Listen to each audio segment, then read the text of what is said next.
Bismillahirrahmanirrahim. Welcome back to USA Pharmacy College. Today we will discuss about the chemical composition of cell membrane, fluid mosaic model of cell membrane, and infection and diseases. So let's start our lecture without wasting our time.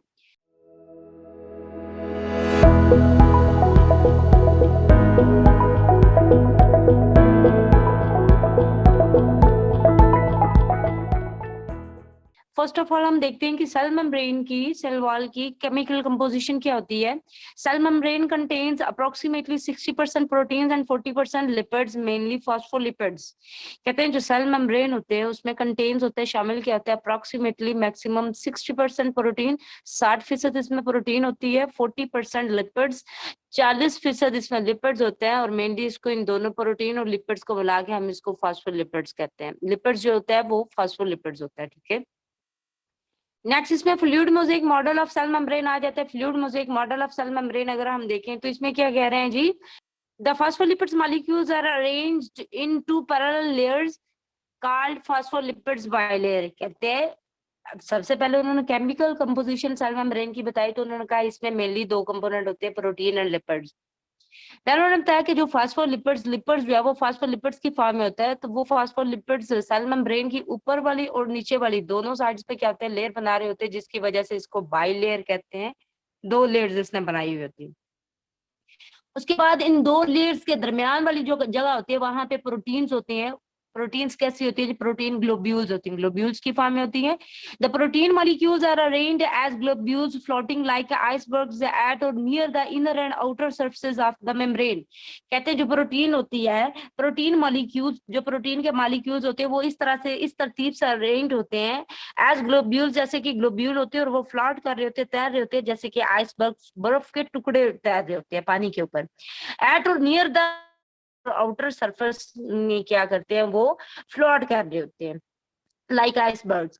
Some globules extend from one surface of the membrane to the other. और कुछ globules protein जो होती है वो इतनी extend की हुई होती है, वो मेम्ब्रेन की एक सरफेस से दूसरी सरफेस तक जा रही होती है. This model of membrane called the fluid mosaic model, और इस मेम्ब्रेन को फ्लूइड मोज़ेक मॉडल भी कहते हैं. This molecule accounts for the membrane's appearance under the electron microscope and helps how it allows passage of certain substances. ये जो molecule होते हैं ये अकाउंट करते हैं मेम्ब्रेन की अपीयरेंस को इलेक्ट्रॉन माइक्रोस्कोप के अंदर, और हेल्प करते हैं कि कैसे ये सब्सटेंसेस, कुछ सब्सटेंसेस को इजाजत देती है कि वो इसके अंदर से गुजर सके. क्वेश्चन यहाँ पे बन सकते हैं, right a note on the membrane structure, explain the fluid mosaic model. जब ये क्वेश्चन आएगा तो आप इसमें सेल मेम्ब्रेन के अबाउट लिखें, उसकी केमिकल कंपोजिशन सबसे पहले फर्स्ट ऑफ ऑल लिखनी है आपने. उसमें क्या होता है, प्रोटीन 60% होती है, लिपिड 40% होता है फॉस्फोलिपिड्स की फॉर्म में. देन जो फॉस्फोलिपिड होता है उसने दो लेयर्स बनाई होती है जिसकी वजह से उसको बाइलेयर कहते हैं. इन बाइलेयर्स के इनर साइड पे क्या होता है, प्रोटीन ग्लोब्यूल्स आइसबर्ग की फॉर्म में फ्लोट कर रही होती है, वो इसकी आउटर और इनर सरफेस तक क्या करती है, एक्सटेंड हुई हुई होती है. उसके बाद ये क्या करते हैं, ये जो मॉलिक्यूल होते हैं ये मेम्ब्रेन के अपीयरेंस को कंफर्म कर रहे होते हैं और बताते हैं, हेल्प करते हैं कि कैसे सर्टेन सब्सटेंसेस जो होते हैं वो इस सेल मेम्ब्रेन से मूव कर सकते हैं, पास कर सकते हैं. नेक्स्ट हमारे पास movement of molecules across the cell membrane. कैसे मॉलिक्यूल जो है वो cross the cell membrane move करते हैं. लिपिड्स, फर्स्ट पॉइंट में उन्होंने कहा लिपिड सोल्यूबल मॉलिक्यूल्स. अब सेल मेम्ब्रेन की जो केमिकल नेचर है वो लिपिड और प्रोटीन की है. अब लिपिड सोल्यूबल मॉलिक्यूल, ऐसे मॉलिक्यूल जो लिपिड में सोल्यूबल होते हैं वो तो इजीली पास हो सकते हैं, क्योंकि जो सेल मेम्ब्रेन है उसकी दोनों लेयर जो है वो क्या है, लिपिड की बनी हुई है. Dissolve in the phospholipids layer and pass through the membrane. ऐसे मॉलिक्यूल जो लिपिड में सोल्यूबल होते हैं वो आउटर मेम्ब्रेन की मेम्ब्रेन में क्या करते हैं, वो सोल्यूबल होते हैं और लिपिड्स के साथ मिलके मेम्ब्रेन के अदर साइड चले जाते हैं. Secondly, acids and nitrogenous bases. Acids और nitrogenous bases जो lipids में soluble नहीं है, which do not dissolve in lipids, move through protein passageways. वो प्रोटीन के साथ क्या करते हैं, वो मूव करते हैं. देन हमारे पास जेनेटिक रिकम्बिनेशन शेयरिंग जीन्स आ जाती हैं. इसमें क्या कहते हैं जी, in transduction bacteriophages types of viruses. Bacteriophages viruses की टाइप है.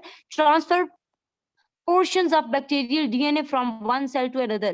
कहते हैं ये ट्रांसफर करते हैं, मुंतकिल करते हैं उस पोर्शन को, उस हिस्से को, बैक्टीरिया के उस हिस्से को ट्रांसफर करते हैं एक सेल से दूसरे सेल में जिसमें डीएनए होता है। ठीक है, जैसे कि डायग्राम में साथ में उन्होंने दिखाया हुआ है, plasmids are separate pieces of DNA that can replicate on their own. कहते हैं प्लाज्मिड जो क्या करता है वो सेपरेट करता है, सेपरेट करता है, अलग कर देता है पीसेस को, डीएनए के पीसेस को, जो क्या करते हैं खुद रेप्लिकेट होना शुरू हो जाते हैं, अपनी कॉपीज बनाना शुरू कर देते हैं। They can carry genes for resistance to antibiotics and transfer them between bacteria by any of these processes। इस किसी भी प्रोसेस के थ्रू उसको एक सेल से दूसरे सेल में दोबारा से मुंतकिल करते हैं और वो अपने सेल डीएनए कंटेनिंग पोर्शन को क्या करते हैं, रेप्लिकेट करना शुरू कर देते हैं। जैसे कि साथ डायग्राम में उन्होंने दिखाया बैक्टीरियोफेज है, बैक्टीरियोफेज का वो वाला सेल जिसमें क्या डीएनए है वो दूसरे सेल में मुंतकिल हुआ, दूसरे सेल में मुंतकिल होने के बाद जब वो मुंतकिल हुआ तो उसका एक पीस था, जब वो दूसरे सेल में गया तो 1 से 4 हो गए, 4 से 8 हो गए, ऐसे ये रेप्लिकेट होना शुरू हो गए। और हर एक सेल जो होता है उसके पास कैपेसिटी होती है कि वो रेप्लिकेट कर सकता है और उसके पास रेजिस्टेंस पावर भी होती है एंटीबायोटिक्स के अबाउट। नेक्स्ट हमारे पास रिप्रोडक्शन इन प्रोकैरियोट्स आ जाती है। प्रोकैरियोट्स के दरमियान में रिप्रोडक्शन कैसे होती है? Binary fission is the splitting of a parent cell into two daughter cell. जो बाइनरी फिशन रिप्रोडक्शन की टाइप है, इसमें क्या होता है, स्प्लिटिंग होती है पेरेंट सेल की। जो पेरेंट सेल होता है वो स्प्लिट हो जाता है, वो टूट जाता है, ब्रेक हो जाता है दो डॉटर सेल में। It is asexual reproduction in prokaryotes. ये प्रोकैरियोट्स में एसेक्सुअल रिप्रोडक्शन है। एसेक्सुअल का मतलब कि इसमें एक सेल इन्वॉल्व होता है। DNA makes a copy of itself then cell split.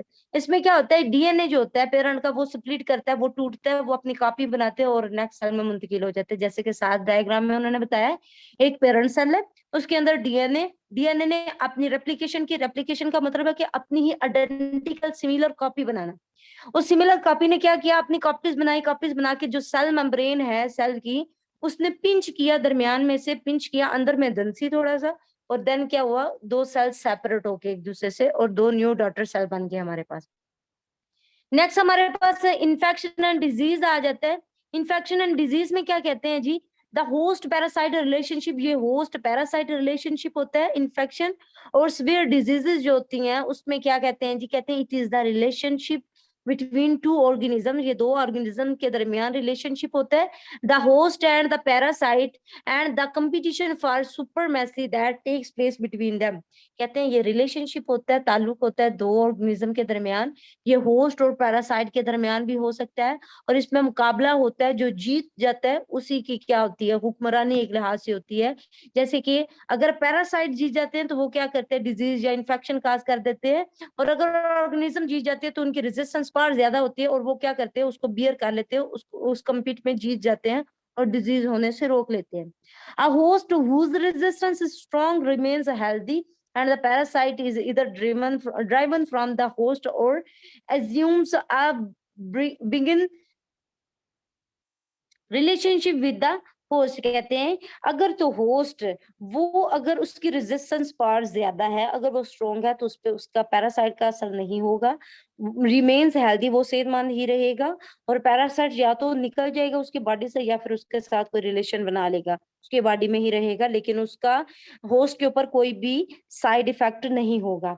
Other side अगर देखें, बाय कंट्रास्ट अगर दूसरी जगह देखें, if the host loses the competition, अगर होस्ट कंपटीशन मुकाबला हार जाता है, देन डिजीज डेवलप हो जाती है, बीमारी का शिकार वो हो जाती है। देन उसके बाद हमारे पास क्या कहते हैं जी, डिजीज में may be conceptualized as any change from the general state of good health। कहते डिजीज में भी conceptualized, कहते डिजीज के बारे में, बीमारी के बारे में ये कंसेप्ट भी लिया जाता है as any change from the general state of good health। अगर अच्छी सेहत है किसी की तो उसकी अच्छी सेहत थोड़ी खराब होगी या डाउन हो गया तो कह सकते हैं कि उसको कोई ना कोई बीमारी है, वो बीमार है, ठीक है, उसकी रेजिस्टेंस पावर अच्छी नहीं है। It is important to note that disease and infection are not synonyms. कहते हैं ये इंपॉर्टेंट है, ये याद रखना चाहिए कि इन्फेक्शन और डिजीज एक दूसरे के सिनोनिम नहीं है, एक दूसरे की जगह इस्तेमाल नहीं हो सकते। A person may be infected without becoming diseased. कहते हैं किसी पर्सन को, किसी बंदे को इन्फेक्शन हो सकता है लेकिन उसको डिजीज नहीं हो सकती।